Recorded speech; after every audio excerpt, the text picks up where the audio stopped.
Welcome to the BN9 news channel. మా లక్ష్యం ప్రజాపక్షం. భద్రాద్రి కొత్తగూడెం జిల్లా జూలూరుపాడు మండల వ్యాప్తంగా తుఫాన్ రైతులను నష్టపరిచింది.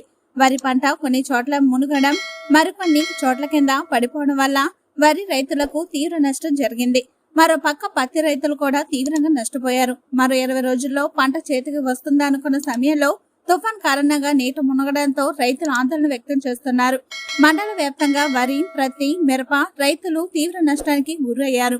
వరి, ప్రత్తి, మిర్చి పంట రైతన్నకి తీరని నష్టాన్ని మిగిల్చింది. తడిసిన ధాన్యాన్ని వెంటనే కొనుగోలు చేయాలని అధికారులను వేడుకుంటున్న రైతులు, అలాగే నష్టపరిహారాన్ని వెంటనే ఇవ్వాలని ప్రభుత్వాన్ని కోరుకుంటున్న రైతులు.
నా పేరు నున్న వెంకటరమణ అండి. మాది జులూరుపాడు మండలం.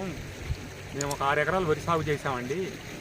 ఈ తమిళనాడు నుంచి వచ్చిన తుఫాన్తో మొత్తం పంట అంతా నాశనం అయిపోయిందండి.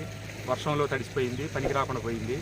ఎకరానికి ఒక 30 నుంచి 35 వేలు దాకా ఖర్చు పెట్టామండి. ₹1 కూడా వచ్చే అవకాశం లేదు. ఈ వరి కోసే పరిస్థితుల్లో కూడా లేదు. ప్రభుత్వం ఏదో రకంగా మమ్మల్ని కొంచెం ఇన్సెంటివ్గా ఆదుకుంటే కొంతలో కొంత నష్టాన్ని పూడ్చుకోగలుగుతామండి.